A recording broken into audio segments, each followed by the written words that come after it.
الرجيم بسم الله الرحمن الرحيم وما أصابكم من مصيبة فبما كسبت أيديكم ويعفو عن كثير وقال الله تبارك وتعالى كذلك العذاب ولعذاب الآخرة أكبر لو كانوا يعلمون صدق الله العظيم اللهم صل على محمد وعلى آل محمد وبارك وسلم اللهم صل على محمد وعلى آل محمد وبارك وسلم اللهم صل على محمد وآل محمد وبارك وسلم بزرگان محترم اور عزیز دوستو، آج پوری دنیا جن حالات سے دوچار ہے، اگر ہم شرعی نقطہ نظر سے ایک ایمان والا ہونے کی حیثیت سے اس کا کریں تو یہ اللہ تعالیٰ کے عذاب اور پکڑ میں سے ایک عذاب اور پکڑ ہے۔ اللہ پاک کا ارشاد ہے کہ تم پر جو بھی مصیبتیں آتی ہیں یہ تمہارے اپنے ہاتھوں کی کمائی ہے، اور نہ جانے تمہاری کتنی کوتاہیوں کو، خطاؤں کو اللہ تعالیٰ معاف کر دیتا ہے۔ آج اس وقت تو پوری دنیا کورونا وائرس جیسی بیماری سے متاثر ہے، اور پوری دنیا کے ایک بڑے رقبے کے اوپر لاک ڈاؤن کی وجہ سے انسانیت پریشان ہے، لوگ روٹی روزی سے محروم ہو گئے، اور حالات ایسے ہیں کہ لوگوں کے لیے اپنے اہل و عیال اور گھر بار تک واپسی مشکل ہو چکی ہے۔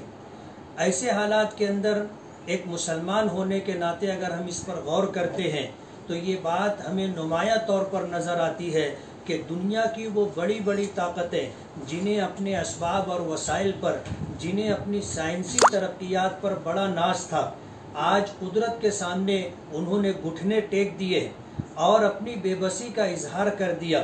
ہمیں پتہ ہے کہ دنیا کے بڑے بڑے ملکوں کے سربراہوں نے آسمان کی طرف دیکھ کر کے یہ کہا کہ اب جو بھی ہوگا آسمان والا کرے گا۔ یہ ہمارا عقیدہ ہے کہ کائنات کے اندر ایک پتا بھی اللہ کی مرضی کے بغیر نہیں ہلتا۔ اس کائنات کے اندر جو ہوتا ہے وہ اللہ کی مرضی سے اور اللہ کے فیصلے سے ہوتا ہے۔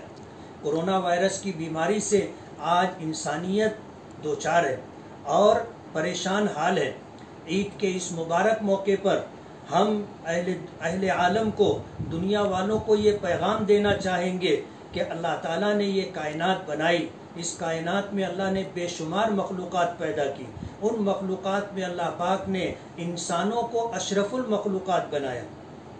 ہمارے آقا، ہمارے پیغمبر حضرت محمد مصطفیٰ صلی اللہ علیہ وسلم نے آج سے 1400 سال پہلے یہ بات فرمائی تھی کہ ان الدنیا خلقت لکم وانکم خلقتم للآخرہ، کہ یہ پوری کائنات اللہ نے تمہارے لیے بنائی ہے اور تمہیں اللہ نے آخرت کے لیے پیدا کیا ہے۔ آسمان ہو، زمین ہو، چاند ہو، ستارے ہوں، کائنات کی بڑی سے بڑی مخلوق کو اللہ پاک نے انسانوں کی خدمت پر مامور کیا، اور انسان مخدوم ہے اور ساری دنیا اس کے خادم ہے۔ ایسے حالات کے اندر نبی کریم صلی اللہ علیہ وسلم کا ارشاد مبارک ہے کہ انسانوں کے جیسے اعمال آسمان پر جائیں گے، اللہ پاک کی طرف سے ویسے ہی فیصلے زمین پر اتارے جائیں گے۔ یعنی اللہ تعالیٰ کا اس دنیا میں ایک نظام ہے جسے ہم جزا اور سزا کا نظام کہہ سکتے ہیں۔ انسان کی خواہشات، انسان کا نفس اسے برائی کی طرف بلاتا ہے، شیطان اسے بدی کے، گناہوں کے راستے پر لے جانے کی کوشش کرتا ہے۔ اللہ تعالیٰ اپنے بندوں کو نیکی کے راستے کی طرف بلاتا ہے۔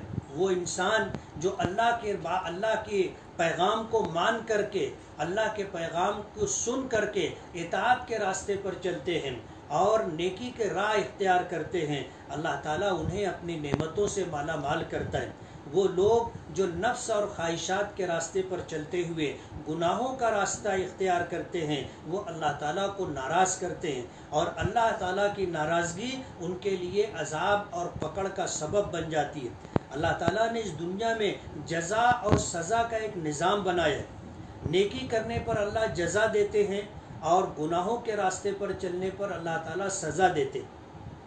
قرآن کریم کی جس آیت کی میں نے تلاوت کی ہے اس آیت کا مفہوم یہی ہے کہ تمہیں جو مصیبتیں پہنچتی ہیں وہ تمہارے اپنے ہاتھوں کی کمائی اور بے شمار کوتاہیوں کو اور بے شمار گناہوں کو، نافرمانیوں کو اللہ تعالیٰ معاف کر دیتا ہے، درگزر کر دیتا ہے۔ اللہ تعالیٰ کے اس ارشاد کا مفہوم و مطلب یہ ہے کہ اگر ہم نے گناہوں کے راستے پر چلتے ہوئے اللہ کو ناراض کیا ہے، اگر ہر نافرمانی پر اللہ تعالیٰ ہماری پکڑ کرنے لگے تو پھر ہمارے لیے جینا مشکل ہو جائے گا۔ اللہ تعالیٰ کا دنیا کا ایک نظام ہے جسے جزا اور سزا کا نظام کہا جاتا ہے۔ اللہ تعالیٰ اپنے بندوں پر ذرہ برابر بھی ظلم نہیں کرتا۔ اللہ تعالیٰ اپنے بندوں پر 70 ماؤں سے زیادہ مہربان ہے، لیکن جب بندے اللہ تعالیٰ کو ناراض کرتے ہیں، نافرمانی کے راہ پر چلتے ہیں، تو پھر اللہ پاک کی طرف سے حالات آتے ہیں، اللہ پاک کی طرف سے پکڑ آتی ہے۔ یہ دنیا اللہ پاک نے انسان کے لیے امتحان کی جگہ بنائی۔ ایک انسان کو اللہ نے نیکی اور بدی کرنے کا اختیار دیا ہے، وہ اپنی مرضی سے چاہے تو نیکی کے راستے پر چلے، اپنی مرضی سے چاہے تو گناہوں کے راستے پر چلے۔ اللہ نے اسے اختیار دیا ہے۔ کچھ چیزوں میں بندہ مجبور ہے، جیسے زندگی اور موت، کہ انسان اپنی مرضی سے جب تک چاہے جیے اور جب مرنا چاہے مر جائے، یہ اس کے اختیار میں نہیں ہے۔ یہ اس کے اختیار میں نہیں ہے کہ وہ امیر بننا چاہے تو امیر بن جائے اور غریب رہنا چاہے تو غریب رہے۔ یہ اس کے اختیار میں نہیں ہے کہ وہ ہمیشہ صحت مند رہنا چاہے تو صحت مند رہے، اور اگر بیماری میں مبتلا ہونا چاہے تو پھر بیماری میں مبتلا ہو جائے۔ اسے یہ اختیار نہیں ہے کہ عزت اور ذلت اپنی مرضی سے حاصل کر لے۔ یہ کچھ چیزیں ہیں جو اللہ نے اپنے قبضے قدرت میں رکھی ہیں، لیکن نیکی اور بدی کا اختیار اللہ پاک نے اپنے بندوں کو دیا ہے۔ یہ دنیا ہمیشہ رہنے کی جگہ نہیں ہے، یہ ہمارا عارضی ٹھکانہ ہے۔ اس دنیا میں آنے سے پہلے ہم ماں کے پیٹ میں تھے، وہ بھی ایک عالم تھا، اور ماں کے پیٹ میں آنے سے پہلے ہم عالم ارواح میں تھے، جہاں اللہ نے ساری روحوں کو پیدا فرما کر یہ پوچھا تھا، الست بربکم، کیا میں تمہارا پروردگار نہیں ہوں؟ تمام روحوں نے برجستہ کہا تھا بلا، کہ ہمارے پروردگار آپ ہی ہمارے رب ہیں، آپ کے علاوہ کون ہمارا رب ہو سکتا ہے؟ تو ایک عالم ارواح تھا۔ ہماری روحوں کی پیدائش کے بعد اللہ نے جب تک چاہا ہم عالم ارواح میں تھے، اور جب اللہ نے چاہا تو عالم ارواح سے منتقل ہو کر کے ہم ماں کے پیٹ میں آئے، اور ماں کے پیٹ میں جب تک رہنا اللہ نے مقدر کیا تھا ماں کے پیٹ میں رہے، اور ماں کے پیٹ سے پھر ایک وقت آیا ہم اس عالم دنیا میں آئے، اور یہ بھی عارضی ٹھکانہ ہے، یہاں بھی ہم ہمیشہ نہیں رہیں گے۔ جس طرح ماں کے پیٹ میں رہنے کا ایک زمانہ تھا، جس طرح عالم ارواح میں رہنے کا ایک زمانہ تھا، جب وہ زمانہ مکمل ہو گیا تو ہم اس دنیا میں آ گئے۔ تو یہ دنیا بھی عارضی ٹھکانہ ہے، یہاں بھی کوئی ہمیشہ نہیں رہے گا۔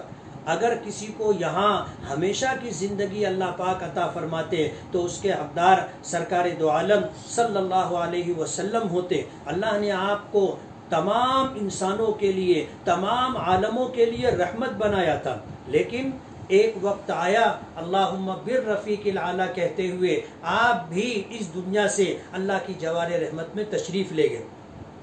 اس دنیا کے بعد جو دنیا آنے والی ہے، جسے قبر کا زمانہ اور عالم برزخ کہتے ہیں، وہاں قیامت تک رہنا ہے، اور جب سور پھونکا جائے گا اور یہ دنیا قیامت سے دوچار ہوگی، اور اس کے بعد جب دوبارہ سور پھونکا جائے گا اور سب جو ہے زندہ ہو کر کے اللہ کی بارگاہ میں میدان محشر میں پہنچیں گے، حساب و کتاب ہوگا، نیکی کرنے والوں کو جزا اور اللہ کی نافرمانی کرنے والوں کو سزا سے دوچار ہونا پڑے گا۔ جنہیں اللہ نوازے گا اپنی رحمتوں سے، مغفرتوں سے، اللہ انہیں جنت کا ٹھکانہ عطا کرے گا۔ انسان جنت میں ایمان کی بدولت اللہ کے فضل سے جائے گا، لیکن جنت میں اسے درجات اس کے اعمال کے سبب ملیں گے۔ جس کا جیسا عمل ہوگا اللہ پاک اسے ویسا ہی درجہ عطا کریں گے۔ حدیث پاک میں آتا ہے کہ ایک حافظ قرآن جس نے زندگی میں قرآن پاک کو یاد کیا، اس کے حلال کو حلال جانا، اس کے حرام کو حرام جانا، اور پھر اللہ کے حکموں پر عمل کرتا رہا، وہ جب اس دنیا سے اللہ کی جوار رحمت میں پہنچے گا اور اللہ پاک اسے جنت کا داخلہ عطا فرمائیں گے، تو اس سے کہا جائے گا اقرا ورتقی ورتل کما کنت ترتل فی الدنیا فإن منزلتک عند آخر آیت تقرأها، کہ تو قرآن پاک پڑھتا جا، جنت کے درجات طے کرتا جا، تیری بلندی اور تیرے رتبے کی انتہا وہاں ہوگی جہاں تو قرآن پاک پڑھتا پڑھتا رک جائے گا۔ تو جنت کے اندر داخلہ تو اللہ کے فضل سے ملے گا، لیکن جنت میں درجات انسان کو اس کے اعمال کے مطابق ملے گی۔ اللہ فضل فرمائے گا، نیکی کی راہ پر چلنے والے صاحب ایمان جنت میں جائیں گے، اور ایمان سے محروم کفر اور شرک کرنے والے اور وہ لوگ جو ایمان کی حالت میں اللہ کو ناراض کر کے گناہوں کی زندگی گزار رہے تھے، اللہ چاہے گا تو انہیں جہنم میں ڈالے گا، اور جب تک وہ گناہوں سے پاک و صاف نہیں ہو جائیں گے وہ جہنم میں رہیں گے۔ اللہ پاک پھر گناہوں سے پاک و صاف ہونے کے بعد انہیں جنت کا ٹھکانہ عطا کرے گا۔ آج اس موقع پر میں یہ پیغام دینا چاہوں گا کہ اگر تاریخ عالم پر آپ نظر ڈالیں تو آپ کو یہ چیز نمایاں طور پر نظر آئے گی کہ اللہ کا ایک نظام ہے جسے جزا اور سزا کا نظام کہتے ہیں۔ دنیا میں حالات بلا وجہ نہیں آتے، حالات آنے کے کچھ نہ کچھ اسباب ہوتے۔ ایک بات اچھی طرح ہمیں سمجھ لینا چاہیے کہ صاحب ایمان ہونے کی وجہ سے یا مسلمان ہونے کی وجہ سے مصیبتیں نہیں آتی، مصیبتیں نافرمان ہونے کی وجہ سے آتی ہیں۔ ورنہ تاریخ عالم پر آپ نظر ڈالو گے تو یہ چیز تمہیں نمایاں طور پر ملے گی کہ جن لوگوں نے اللہ کے حکموں کو پورا کیا، نیکی کی راہ پر چلتے رہے، اللہ تعالیٰ نے اس دنیا میں انہیں راحت، چین و سکون اور اپنی نعمتوں سے مالا مال فرمایا۔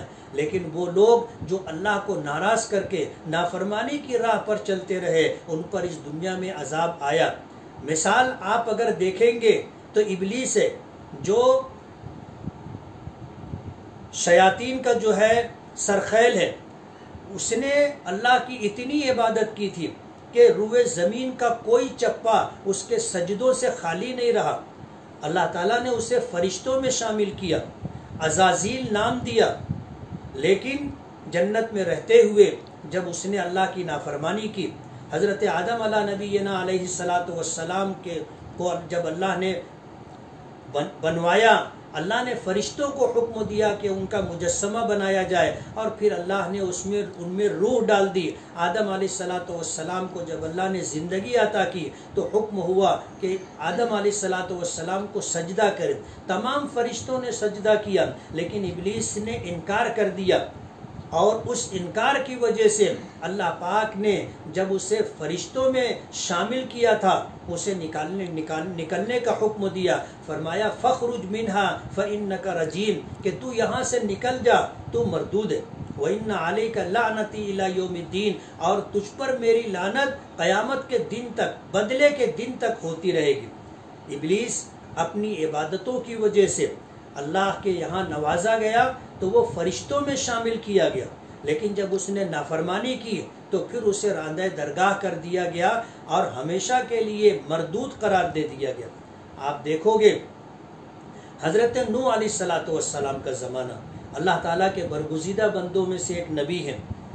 اللہ تعالیٰ نے لمبی زندگی دی تھی، 950 سال تک انہوں نے تبلیغ کی، لیکن ان کی قوم کے لوگوں نے جن کے حصے میں سعادت لکھی تھی انہوں نے ایمان قبول کیا۔ کتابوں میں آتا ہے کہ 70 لوگوں نے ایمان قبول کیا تھا، اور پوری قوم نافرمانی پر تلی ہوئی تھی، اور نافرمانی میں حد سے آگے بڑھ گئی، اللہ کے عذاب کو دعوت دیتی تھی۔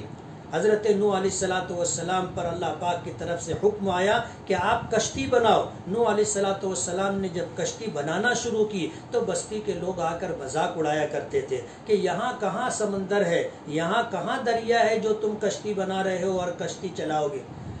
اللہ پاک کا حکم تھا کہ ان کے کسی سوال کا جواب نہ دیا جائے. اور پھر وہ وقت بھی آیا کہ جب کشتی مکمل ہو گئی اور قوم اپنی نافرمانی میں حد سے بڑھ گئی تو اللہ پاک کا عذاب آیا، اور پھر زمین اور آسمان دونوں طرف سے، آسمان سے بارش ہونے لگی اور زمین سے پانی ابلنے لگا. کتابوں میں آتا ہے کہ تنور جہاں آگ دہکا کر کے روٹیاں بنائی جاتی ہیں اس میں سے بھی پانی ابل رہا تھا، اور پھر اللہ پاک نے سب کو غرق کر دیا. اللہ تعالیٰ نے اپنے نبی حضرت نوح علیہ السلام سے یہ کہا تھا کہ جب میرا عذاب آئے گا تو تمہیں صبر کرنا ہے، تمہیں مجھ سے کوئی سوال نہیں کرنا ہے، دعا نہیں کرنی ہے. منع کر دیا گیا. اور وہ وقت آیا کہ نوح علیہ السلام کی پوری قوم، جس میں ان کا سگا بیٹا بھی تھا، نافرمان تھا، اللہ کا عذاب آیا اور یہ پوری قوم غرق کر دی گئی. نوح علیہ السلام نے بشری تقاضے کے پیش نظر پدری شفقت سے مجبور ہو کر کے اپنے بیٹے سے کہا تھا کہ بیٹے کشتی میں آ جاؤ. تو بیٹے نے کہا تھا کہ نہیں، میں پہاڑ کی چوٹی پر چڑھ جاؤں گا اور یہ بلندی مجھے غرق ہونے سے بچا لے گی. تو اللہ پاک کی طرف سے آیا کہ لا عاصم اليوم من امر اللہ، آج اللہ کے فیصلے سے دنیا کی کوئی طاقت کسی کو بچا نہیں سکے گی. بیٹا بھی غرق ہو گیا.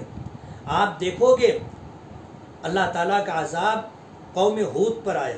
یہ وہ قوم تھی جو یہ کہا کرتی تھی کہ من اشد منا قوہ، ہم سے زیادہ طاقتور کون ہے، ہم سے زیادہ طاقتور کون. اللہ تعالیٰ نے تن و توش جو عطا کیا تھا وہ کھجور کے درختوں کی طرح بلند و بالا تھا اور اسی کی مناسبت سے چوڑا تھا. اتنے بلند و بالا قد و قامت کے لوگ تھے، انہیں اپنی قوت پر ناز تھا. کہنے لگے من اشد منا قوہ. جب اللہ کے نبی حضرت ہود علیہ السلام نے اللہ کے عذاب سے انہیں ڈرانا چاہا تو وہ یہ کہنے لگے کہ ہم سے زیادہ طاقتور کون ہوگا. اللہ پاک نے قرآن کریم میں فرمایا کہ اللہ نے ان جیسے لوگوں کو دوبارہ پیدا نہیں کیا، اتنے طاقتور لوگ تھے. اللہ پاک نے فرمایا کہ اللہ الذی خلقہم هو اشد منہم قوہ، کہ اللہ نے ان کو پیدا کیا ہے، اللہ ان سے زیادہ طاقتور ہے. حدیث پاک میں آتا ہے کہ جب اللہ نے ہوا کا عذاب بھیجنے کا فیصلہ کیا تو ہوا پر مامور جو فرشتہ تھا اسے اللہ نے حکم دیا کہ ہوا کے خزانے میں سوراخ کرو. تو اس فرشتے نے اللہ سے پوچھا تھا کہ بیل کے نتھنے کے برابر سوراخ کروں یا کم. تو حدیث پاک میں آتا ہے کہ ہاتھ کی کانی انگلی کے برابر سوراخ کرنے کے لیے کہا گیا. اور اتنا سوراخ ہونے کے بعد جب اس سے ہوا نکلی تو وہ ہوا اتنی تیز و تند تھی کہ اتنے طاقتور، اتنے قد و قامت رکھنے والے لوگ ہوا میں تنکوں کی طرح اڑ کے تھے، اور اللہ نے انہیں زمینوں پر پٹک پٹک کر کے مارا. آتا ہے کأنہم اعجاز نخل خاویہ، جب وہ مر گئے تو زمین پر ایسے پڑے تھے جیسے کھجور کے درخت اکھڑ جاتے ہیں تو ان کے تنے زمین پر جس طرح پڑے ہوتے ہیں اسی طرح یہ پڑے ہوئے تھے. آپ حضرت سمود کو، حضرت قوم سمود کا حال، حضرت صالح علیہ السلام کی قوم کا حال دیکھو گے کہ اللہ کے نبی کی نافرمانی کی، اللہ پاک نے ان پر بھی عذاب بھیجا. قوم لوط ہے، قوم شعیب ہے، ان کے اوپر عذاب آتا رہا. فرعون ہے، نمرود ہے، قارون ہے، شداد ہے، اللہ کا عذاب آتا رہا. ہر زمانے میں اللہ کی نافرمانی کرنے والوں پر دنیا میں بھی پکڑ آتی ہے اور آخرت میں بھی انہیں عذاب ملے گا. اللہ کا ارشاد ہے کذالک العذاب. دنیا میں عذاب آیا تو فرمایا کہ ایسا عذاب آئے گا، اور فرمایا ولا عذاب الآخرت اکبر، آخرت کا جو عذاب ہوگا وہ اس سے بھی زیادہ بڑا ہوگا. آج اس موقع پر عید کے دن ہم لوگ جن پابندیوں سے دوچار ہیں کہ ہمیں عید کی نماز کے لیے عیدگاہ پر جانے سے روک دیا گیا، اللہ کا گھر رمضان المبارک جیسے مبارک ایام میں ہم لوگوں کے لیے بند کر دیا گیا. یہ اللہ کا عذاب ہے کہ اللہ نے ہم ایمان والوں پر اپنے گھر کا دروازہ بند کر دیا. حرمین شریفین کے دروازے بند کر دیے گئے اور پوری دنیا میں عبادت گاہوں کو دروازے بند کر کے تالا لگا کر کے ہم جیسے لوگوں کو اپنے گھر آنے سے اللہ نے روک دیا. یہ بہت بڑا عذاب ہے، یہ بہت بڑا عذاب ہے. ہمیں عید نہیں منانی ہے، اللہ ہمارے لیے اپنی عبادت گاہوں کے دروازے کھلوا دیں. ہمیں اپنے رب کو منانا ہے, ہمیں اپنے رب کو منانا ہے. آج یہ موقع محاسبے کا ہے, ہمیں اپنے اعمال کا جائزہ لینا چاہیے. عید کا دن خوشی کا دن ہوتا ہے. اللہ نے 2 دن ہمارے لیے خوشیوں کے بنائے ہیں, ایک عید الفطر اور ایک عید الاضحیٰ. عید الفطر کا موقع مہینے بھر کے روزے, مہینے بھر کی تراویح, مہینے بھر کی تلاوت اور صبر کے ساتھ اللہ کی بارگاہ میں ہم اللہ کے حکموں کی تعمیل کرتے ہیں. اسی لیے حدیث پاک میں آتا ہے کہ الصوم لی وانا اجزا بہ, کہ روزہ میرے لیے رکھا جاتا ہے اور میں ہی اس کا بدلہ ہوں. روزہ وہ عبادت ہے کہ اللہ جانتا ہے کہ میرے بندوں میں سے کون روزہ ہے اور کون روزے سے نہیں ہے. یہ اللہ جانتا ہے. اللہ پاک نے خود اس کی جزا دینے کا یا خود کو اس کی جزا ٹھہرایا. روزہ ایک ایسی عبادت ہے کہ رمضان المبارک کے ان مبارک ایام میں جن لوگوں نے پہلے عشرے میں اللہ کی عبادتوں کا اہتمام کیا, اللہ نے اپنی رحمتوں سے نوازا. دوسرے عشرے میں جن لوگوں نے اللہ کی اطاعت کی, روزوں کے ساتھ تراویح کے ساتھ اپنے ایام گزارے, اللہ پاک کی طرف سے انہیں مغفرت کا پروانہ ملا. تیسرے عشرے میں جن لوگوں نے اللہ کی فرما برداری کی, روزے اور تراویح کے ساتھ اللہ کو راضی اور خوش کرنے کا اہتمام کیا, اللہ پاک نے انہیں جہنم سے خلاصی اور نجات کا پروانہ عطا کیا. آج عید کا دن ہے اور عید کے دن یہ خوشیوں کا دن ہوتا ہے, لیکن آج دنیا میں بسنے والے روئے زمین پر جتنے مسلمان ہیں وہ عید کی سچی خوشیوں سے محروم ہیں. اس لیے کہ عید کا دن مہینے بھر کی عبادت و ریاضت کے بعد عید گاہ میں جا کر کے 2 رکعت نماز شکرانہ جسے واجب قرار دیا گیا ہے اسے ادا کرتے. حدیث پاک میں آتا ہے کہ عید کی صبح ہوتی ہے, ہر گلی کے کونے پر نکڑ پر فرشتے مامور ہوتے ہیں جو یہ اعلان کرتے ہیں کہ نکلو اس کریم رب کی بارگاہ کی طرف جو بڑا نوازنے والا ہے. نکلو اس کریم رب کی بارگاہ کی طرف کہ جب تم اللہ کی بارگاہ میں ہاتھ پھیلا کر مانگو گے تو جو مانگو گے وہ عطا کیا جائے گا, اور تمہاری مانگی ہوئی چیزوں میں جو تمہارے لیے بہتر ہوگی اللہ وہ عطا کرے گا. اور اگر اپنی ناسمجھی کی وجہ سے کوئی ایسی چیز مانگ لی, ایسی چیزوں کی دعا کر لی جو دینا مناسب نہیں تھا, تو اللہ اس کے بدلے میں تمہیں دوسری کوئی مناسب چیز عطا کرے گا. آج عیدگاہ جانے سے ہم روک دیے گئے. میں یہ عرض کر رہا تھا کہ جزا اور سزا کا ایک نظام اللہ پاک نے بنایا ہے. آج ہم پر جو حالات ہیں یہ ہماری نافرمانیوں کی وجہ سے, یہ اللہ کا عتاب ہے, اللہ کا عذاب ہے. دنیا کی بڑی بڑی طاقتیں عاجز اور بے بس ہو گئی اور سب ایک زبان ہو کر کے کہتی ہیں کہ کورونا وائرس جیسی بیماری جو وبائی مرض کی شکل اختیار کر چکی ہے, اس کا کوئی علاج نہیں, اس کی کوئی دوا نہیں ہے, اس کے آج تک اس کا کوئی ویکسین ایجاد نہیں کیا جا سکا. ہم تو یہ کہتے ہیں کہ جب اس کی دوا نہیں ہے تو اب ہمارے پاس ایک ہی سہارا ہے اور وہ ہے دعا. ہم دعا سے اپنے رب کو راضی کر سکتے ہیں اور دعا ہی ہمارے لیے علاج ہے, اس لیے کہ اللہ ہی شافی مطلق ہے. حضرت ابراہیم علیہ السلام نے فرمایا کہ وَإِذَا مَرِضْتُ فَهُوَ يَشْفِينِ, کہ جب میں بیمار ہوتا ہوں تو وہی مجھے شفا دیتا ہے. شفا اللہ کے قبضے قدرت میں ہے. آج ہماری محرومی کی بات یہ ہے کہ ہم اللہ کے گھر جا کر کے یا عیدگاہ پر جا کر کے دعا کرنے سے بھی محروم کر دیے گئے, روک دیے گئے. میں یہ گزارش کرنا چاہوں گا کہ آج ہمیں اللہ کی طرف متوجہ ہونا ہے اور اللہ کی طرف متوجہ ہو کر کے اپنے رب کو راضی کرنا ہے, منانا ہے. اسی کے قبضے قدرت میں پوری دنیا کا نظام ہے. اللہ چاہے گا تو کورونا جیسی وبائی بیماری اللہ کے سامنے کوئی حیثیت اور کوئی معنی نہیں رکھتی. اللہ چاہے گا ایک لمحے کے اندر شفا کا فیصلہ کرے گا اور پوری دنیا کے لوگ ایک لمحے میں شفا یاب ہو جائیں گے. حدیث پاک میں ابن ماجہ شریف کی روایت ہے, حضرت عبداللہ ابن عمر رضی اللہ تعالی عنہ جس کے راوی ہیں, وہ فرماتے ہیں کہ 5 چیزیں ایسی ہیں کہ اللہ تعالیٰ اس کے بدلے میں دنیا ہی میں 5 قسم کے عذاب مسلط کر دیتے ہیں۔ جس قوم میں بے حیائی اور فحاشی اور زنا عام ہو جائے گا تو ان میں نت نئی بیماریاں، مہلک بیماریاں وجود میں آئیں گی۔ یہ جو کورونا جیسی بیماری ہے، یہ نئی بیماری کہو یا پرانی بیماری کہو، لیکن جب قوم بے حیائی کے راستے پر چلتی ہے، قوم فحاشی کے راستے پر چلتی ہے، تو پھر اللہ پاک کی طرف سے مہلک نت نئی بیماریاں جن کا نام کبھی نہیں سنا گیا، جس کا علاج لوگوں کے پاس نہیں ہے، ایسی بیماریاں آئیں گی۔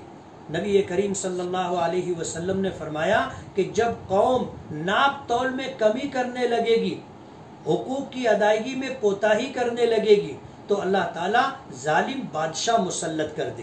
آج آپ دیکھ لیجئے پوری دنیا میں ظالم بادشاہوں کا تسلط ہے، اور تسلط بھی ایسا ہے کہ انہوں نے ہمیں گھر سے نکلنے سے محروم کر دیا، ہمیں پابند کر دیا کہ ہم اپنے گھروں میں رہیں، اور پابندی بھی ایسی کہ تمام عبادت گاہیں بند کر دی گئی۔ ہم مسلمان ہی مسجدوں سے روک دیے گئے ایسا نہیں، ہر قوم جو ہے اپنی عبادت گاہوں پر عبادت کرنے سے روک دی گئی۔ ظالم بادشاہوں کا تسلط ہے۔ تیسری چیز جو نبی کریم صلی اللہ علیہ وسلم نے فرمائی کہ جب مسلمان زکوٰۃ کو تاوان اور بوجھ سمجھنے لگیں گے تو پھر اللہ تعالیٰ قحط سالی اور بھوک مری مسلط کر دیں گے۔ آج آپ دیکھ لیں پوری دنیا میں اس طرح کے حالات ہیں کہ ان حالات کی وجہ سے لوگ اتنے مجبور ہو گئے کہ آج ان کے یہاں کھانے کے لیے کچھ نہیں۔ عید جیسا دن ہے اور کتنے گھرانے ایسے ہیں جن گھروں میں رہنے والے مرد کہو، عورتیں کہو، معصوم بچے کہو، بھوکے ہیں، جن کے پاس پیٹ بھرنے کے لیے کوئی انتظام نہیں ہے۔ چوتھی چیز جو نبی کریم صلی اللہ علیہ وسلم نے فرمائی کہ جب انسان عہد شکنی کرنے لگیں گے تو اللہ تعالیٰ ان پر دشمنوں کو مسلط کر دے گا۔ پانچویں چیز نبی کریم صلی اللہ علیہ وسلم نے فرمایا کہ جب اللہ تعالیٰ کے حکم کو توڑنا آسان سمجھا جانے لگے گا تو اللہ تعالیٰ آپس میں نا اتفاقی اور آپس کے اندر خانہ جنگی کے اندر مبتلا کر دیں گے۔ آج اگر دنیا کے حالات پر نظر ڈالی جائے تو یہ چیز بالکل نمایاں طور پر نظر آتی ہے کہ اللہ کے رسول صلی اللہ علیہ وسلم نے جو کچھ فرمایا وہ بالکل برحق ہے۔ عید کے اس مبارک موقع پر ہم عیدگاہ پر نماز ادا کرنے سے روک دیے گئے، ہم نے گھروں میں عید کا دگانہ ادا کیا، ہم نے چھوٹی تعداد کے اندر چند نفری لوگوں پر ہم نے مسجدوں میں جو ہے عید کا دگانہ ادا کیا۔ یہ اللہ تعالیٰ کا عذاب ہے۔ ہمیں اللہ کی طرف رجوع ہونا چاہیے، توبہ و استغفار کرنا چاہیے۔ اللہ تعالیٰ بڑے رحیم و کریم ہے۔ بندہ اللہ کی طرف ایک قدم بڑھتا ہے تو اللہ تعالیٰ اس کی طرف 10 قدم بڑھتے۔ بندہ اللہ کی طرف چلتا ہے تو اللہ کی رحمت اس بندے کی طرف دوڑ کر کے آتی۔ حدیث پاک میں آتا ہے کہ بندہ میری طرف ایک ہاتھ بڑھتا ہے تو اللہ ایک با یعنی اس سے کئی گنا زیادہ اس کی طرف بڑھتے۔ بندہ اللہ کی طرف متوجہ ہو، اللہ کی رحمت اس کا استقبال کرتی ہے۔ میں اس موقع پر یہ پیغام دینا چاہوں گا کہ آج جس وبائی بیماری کورونا سے ہم لوگ متاثر ہیں اور پوری دنیا اس کے لپیٹ میں ہے، یہ اللہ کا عذاب ہے، اور پوری دنیا کی تمام تر ترقیات کے باوجود حکومتیں عاجز اور بے بس ہو چکی ہیں اور قدرت کے سامنے گھٹنے ٹیک کر کے اس بات کا اظہار کرنے پر مجبور ہو چکی ہیں کہ اب جو کرے گا آسمان والا کرے گا۔ یہ تو ہمارا پہلے سے عقیدہ ہے کہ کرنے والی ذات اللہ کی ہے۔ اس لیے میں تمام ہی اہل ایمان سے یہ اپیل کروں گا کہ جب اس بیماری کی دوا نہیں ہے تو ہمارے لیے دعا ہی سب سے بڑا سہارا ہے، ہمارا سب سے بڑا ہتھیار ہے۔ ہمیں اللہ کی طرف رجوع ہو کر کے دعا کرنی چاہیے۔ عید کا یہ مبارک موقع ہے۔ ہمارا شہر مالیگاؤں کورونا جیسی بیماری سے اس حد تک متاثر ہے کہ 1 مارچ سے لے کر 30 اپریل تک 1 مارچ سے لے کر کے 30 اپریل 2019 میں 285 لوگوں کی موت ہوئی تھی، لیکن 2020 میں 1 مارچ سے 30 اپریل تک لگ بھگ 1000 لوگ مالیگاؤں میں موت سے دوچار ہوئے۔ یہ کارپوریشن کی نااہلی اور ان کے مس مینجمنٹ اور پرائیویٹ ہاسپٹلوں کے بند ہونے کی وجہ سے، یہ تو دکھائی دینے والی چیزیں ہیں، در حقیقت یہ اللہ پاک کی طرف سے پکڑ کہو، اللہ کا عذاب کہو۔ مالیگاؤں کورونا جیسی بیماری سے اس حد تک متاثر ہوا کہ ہم لوگ بے بسی محسوس کرنے لگے، اور ہمارے لیے اسباب، وسائل، مین پاور کی کمی، یہ سب کچھ رہی۔ ان حالات سے ہم لوگ گزر رہے ہیں۔ ایسے وقت میں جن لوگوں کے گھرانوں میں موت ہوئی ہے اور ان 2 مہینوں کے اندر ان کے خاندان کے سرپرست، بزرگ، خاندان کے بڑے یا ان کے محبوب ترین لوگ موت سے دوچار ہو کر کے اللہ کی جوار رحمت میں چلے گئے، ہمارے شہر کی بڑی بڑی شخصیتیں چند گھنٹوں کے اندر موت سے دوچار ہو کر کے اللہ کی جوار رحمت میں چلے گئے، ایسے تمام لوگ جن کے گھروں پر اس طرح کے حادثات پیش آئے، میں انہیں تعزیت مسنونہ پیش کرتا ہوں، تسلی کے الفاظ پیش کرتا ہوں، دعا کرتا ہوں کہ اللہ تعالیٰ ان تمام مرحومین کی مغفرت فرمائے، ان کے درجات کو بلند فرمائے، اللہ تعالیٰ ان کے حسنات کو قبول فرمائے، جانے انجانے میں جو کوتاہیاں ہو گئی ہوں اللہ تعالیٰ اپنے فضل و کرم سے درگزر کا معاملہ فرمائے، اور جو لوگ بقید حیات ہیں ان سے یہ گزارش کروں گا کہ ہم اللہ کی طرف رجوع ہوں، دعاؤں کا اہتمام کریں اور اللہ کی اطاعت و فرما برداری کے راستے پر چلیں۔ ہماری اطاعت و فرما برداری ہمیں دنیا میں بھی انشاءاللہ سرخرو کرے گی اور آخرت میں بھی انشاءاللہ اللہ کا قرب اور ہمیشہ کی کامیابی نصیب ہوگی۔ وآخر دعوانا ان الحمدللہ رب العالمین۔